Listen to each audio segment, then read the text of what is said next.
In a game that saw 5 lead changes in the second half, the last laugh went to the Albright football team as it defeated Franklin and Marshall 28-23 on Saturday afternoon in the Centennial Mac Bowl Series. The first half was controlled by both defenses, and F&M quarterback Tanner Erisman had the only 2 scores for the first 29 minutes of action. He rushed for touchdowns from the 1 yard and from 10 yards out to give the Diplomats a 13-0 lead. Albright got on the board with 1 minute left in the half. Mike Knight hit Vinnie Williams on an out pattern that turned into a 38-yard touchdown reception to cut the deficit to 13-7. Williams finished with 5 catches for 91 yards.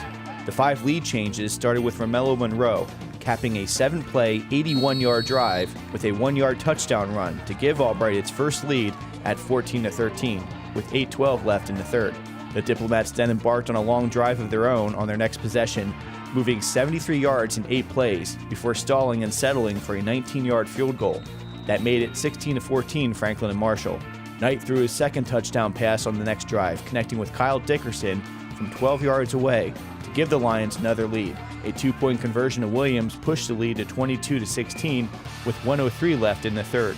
In the fourth, the Diplomats again took the lead thanks to a 17-yard run from Dave Shellhammer. With the point-after attempt, Franklin and Marshall led 23-22.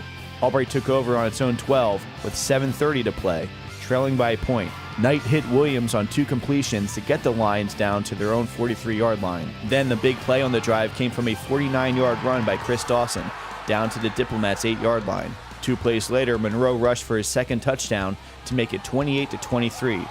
The 2-pointer failed, leaving Franklin and Marshall with a chance to win with a touchdown. With 3:29 left, F&M got the ball down to the Albright 8 with just under a minute to play. After a timeout with 42 seconds to play, a botch snapped on third down put the ball back to the 15. With the clock running without a timeout, the Diplomats had to hurry to the line for 4th down. Erisman's pass sailed high and out of bounds down the right sideline to clinch the victory for the Lions. Mike Knight was named the game's most valuable player after coming in relief and completing 10 out of 17 passes for 159 yards and 2 touchdowns. With the win, the Lions go into the offseason with an 8-3 record. I'm just so extremely proud of these young men and this football team. Look, last week's loss was tough. I mean, that was a really tough way to end the season. We had an opportunity to be co-champs in the conference with a win last week, and we weren't able to get that done. And I was really grateful that we were able to get this game at home so that we didn't have to finish. So that wasn't going to be what we finished with, And we told our guys all week, you're only as good as your most recent performance. And a week ago, that's how good we were. And we had an opportunity here today to kind of rewrite the history books. I got 26 seniors that are graduating. This was their last football game. Some of them are already out for the season. Some of them are student coaches, but they put their heart and their soul into this program, for the last 4 years. What we talked about here all week was fighting one more round. James J. Corbett was the first guy to win the heavyweight championship of the world over John L. Smith back in the late 1800s. John L. Smith was the first heavyweight champ. And John J. Corbett was the first to take it from him, and that fight went 21 rounds, heavyweight fight. There was no limit on rounds back then. And every time he came out, his trainer was ready to call the fight because he was taking such a bad beating, and every time he said, I can fight one more round. And John J. Corbett talked about, you can be a champion if you're just willing to fight one more round, right? And that was our theme here this week, and we talked about needing 3 things to accomplish that. Right? We needed courage, to keep going and fight one more round. We needed mental toughness, and we needed grit. We needed that passion and that perseverance, towards that long-term goal to finish as a champion. And I'm just so proud of what our guys did. And this was a physical battle, as we knew what was going to be. Franklin Marshall's very well coached. John Troxel does a great job. Very well coached, fundamentally sound football team.